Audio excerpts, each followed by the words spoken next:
where shadows linger just beyond the edges of the everyday. One podcast dares to open the cabinet of the unknown. The Shadow Frequency invites you into a realm of cryptids, conspiracies, hauntings, and mysteries that refuse to stay buried. Each episode, host Matt Wilson and producer Juniper Ravenwood sift through the eerie files of the unexplained, uncovering chilling encounters, listener stories, and whispers from the dark. Step closer, if you dare, and tune in to the Shadow Frequency.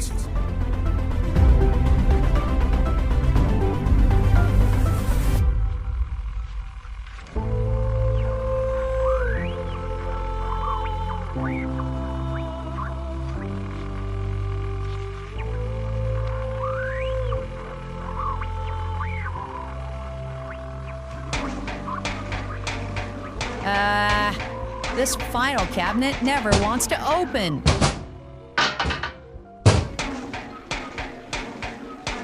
Come along, you stubborn piece of... Finally.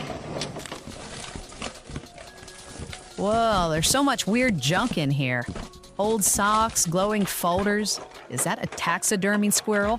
Seriously, Matt, where does this stuff even come from? You're the one who keeps digging in it, Juniper. Don't blame me if the cosmic junk drawer decides to bite back one day. Hold on.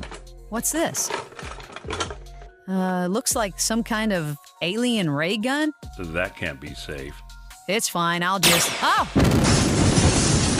Okay, so maybe it does work. Did you just shoot a hole in my other file cabinet? Well, at least now it matches this one. Perfect. Now we've got intergalactic firepower in the studio.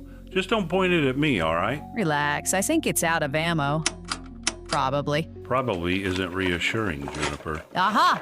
Here's tonight's file, episode 196, Indiana's Hairy Beasts Unleashed. Then let's get to it. You're tuned to the Shadow Frequency, and this is where the shadows come alive.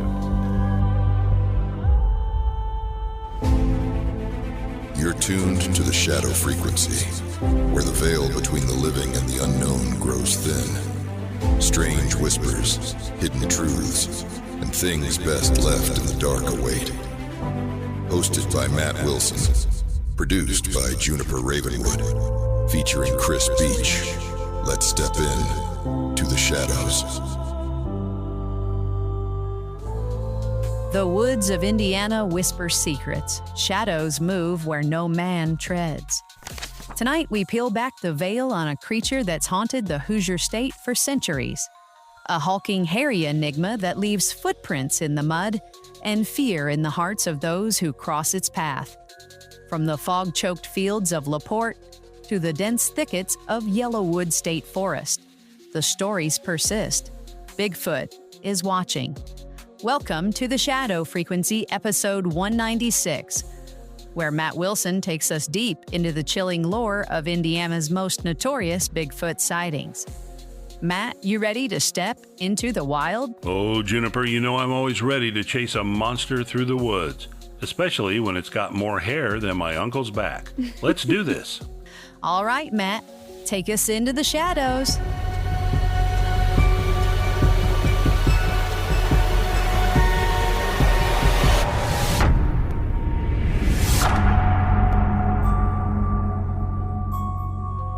Big thanks to Juniper for digging into the dusty file cabinet of the unexplained and pulling out this gem of a case. Too bad we lost the other file cabinet in the process.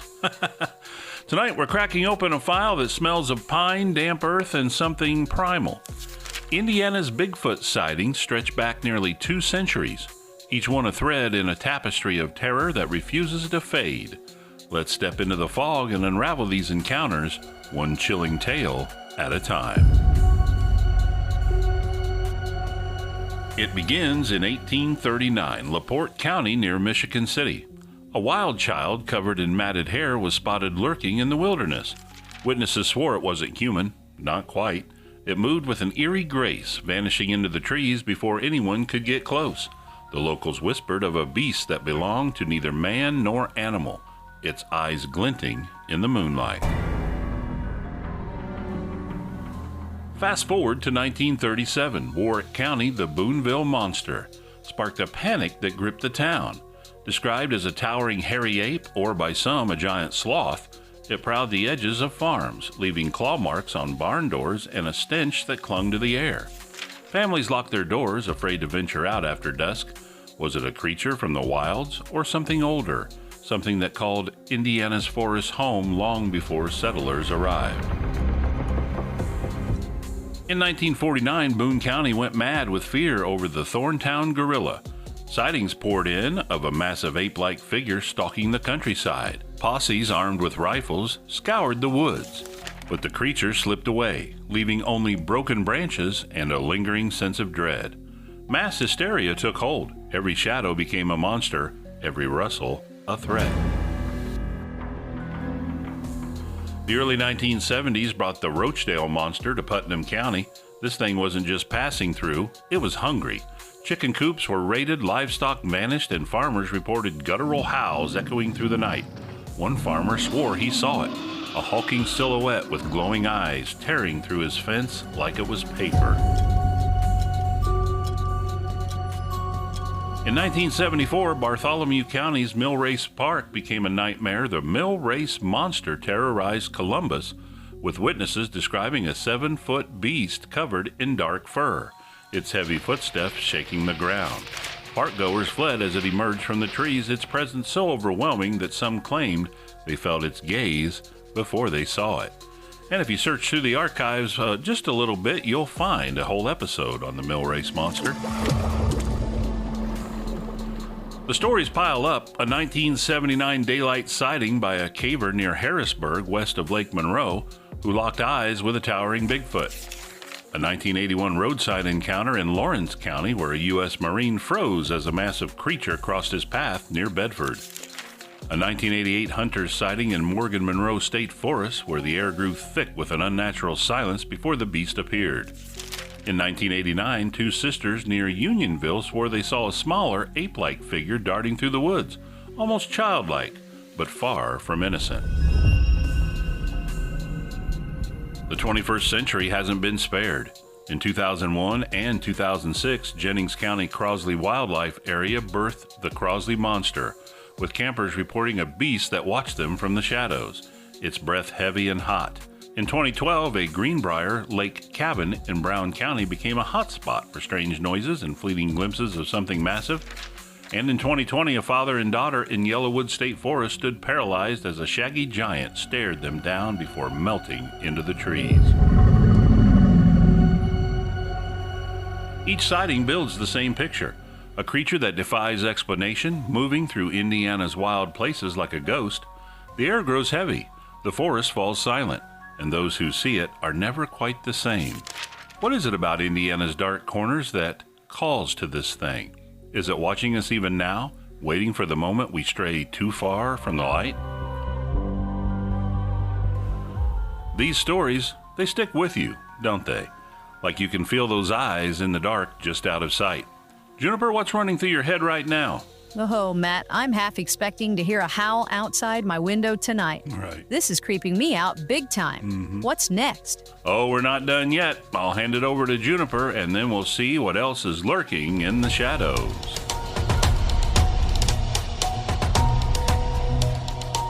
Wow, Matt's got me checking under my bed for Bigfoot tonight. Those Indiana sightings are wild. Hairy beasts, glowing eyes, and a whole lot of nope. We're only halfway through and I'm already spooked. What do you listeners think? Are these creatures real or is something else prowling those woods? Let's take a quick break and then we'll dive back in for more. Here's Chris Beach with a word. Cheers, Juniper. If the shadows have drawn you in, stay a while. Hit that like button, subscribe, and follow us on YouTube, TikTok, and Facebook, or wherever you tune in to your favorite podcasts. Dive deeper at shadowfrequencypodcast.com. There, you can explore our complete episode archive, check out our Shadow blog for deeper dives into each case, snag some exclusive merch, or even help support the show by buying us a coffee. And here's something fun. Leave us a voicemail on the site and tell us where in the world you're listening from. You just might hear yourself on the next episode. Take it away, Juniper. Thank you, Chris. All right, time to spark up the spectral cosmic message materializer. Let's flip the switches now. Here comes something strange sliding through the ether. Message retrieved from the void. All right, let's rip this open, see what a listener has sent us here. Here's a message from Cheryl in Peru, Indiana. Says, hi, Matt and Juniper. I just going to say how much I enjoy the Shadow Frequency. I listen every evening here in Peru, Indiana on Spotify, usually while I'm winding down after work. Your stories make me feel like I'm right there in the studio with you. Keep up the eerie work. I look forward to every new episode. Best, Cheryl. Cheryl, you're making me blush under my headset. It's so cool to hear you're chilling with us in Peru, Indiana. Hope you're not too close to those Bigfoot haunts. Keep those messages coming, folks. Drop us a line at shadowpodcast@protonmail.com. All right, Matt, take us back into the woods.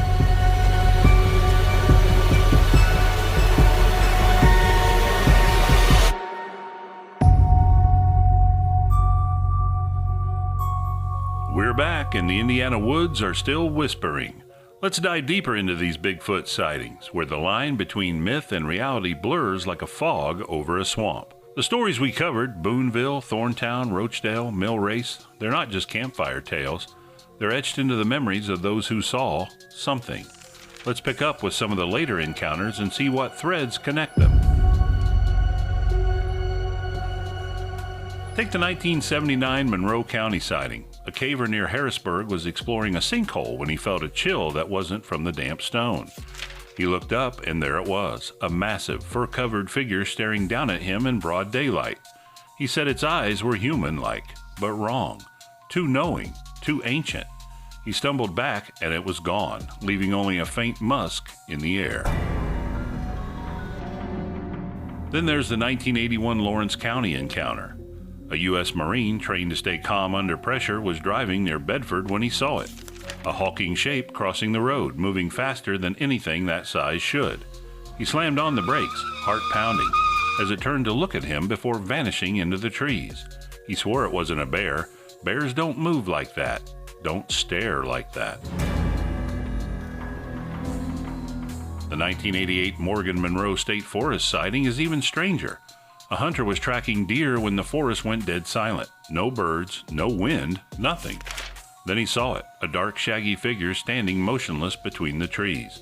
It didn't run, it just watched him until he backed away, his rifle suddenly feeling useless.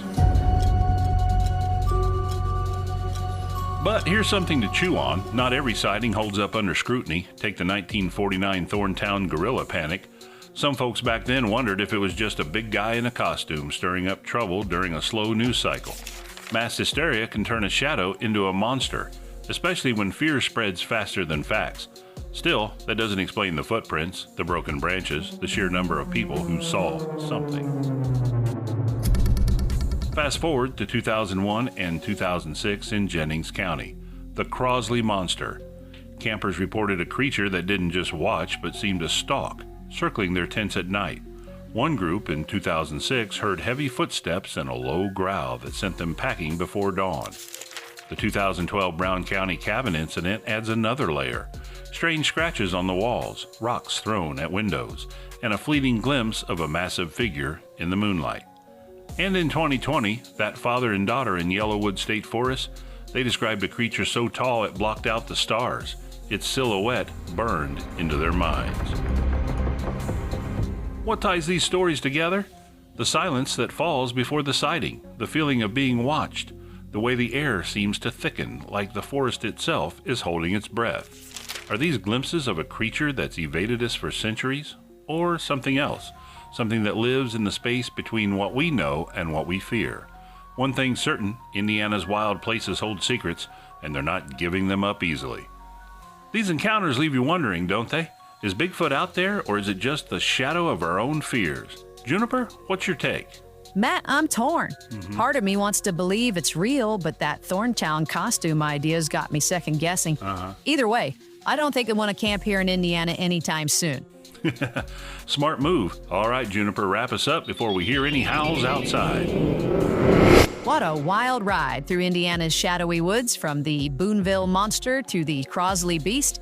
These Bigfoot tales have us all glancing over our shoulders. Thanks for joining us on The Shadow Frequency, episode 196. We love hearing from you, so send your creepy stories to shadowpodcast@protonmail.com. Check us out at shadowfrequencypodcast.com and follow along on Facebook, YouTube, TikTok, and Rumble for more of our eerie vibes. Join us next time as we uncover another strange case from the unknown.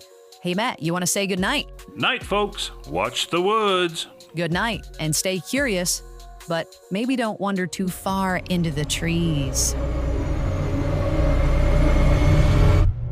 This episode was produced with a commitment to exploring the unexplained while grounding our discussion in documented discoveries.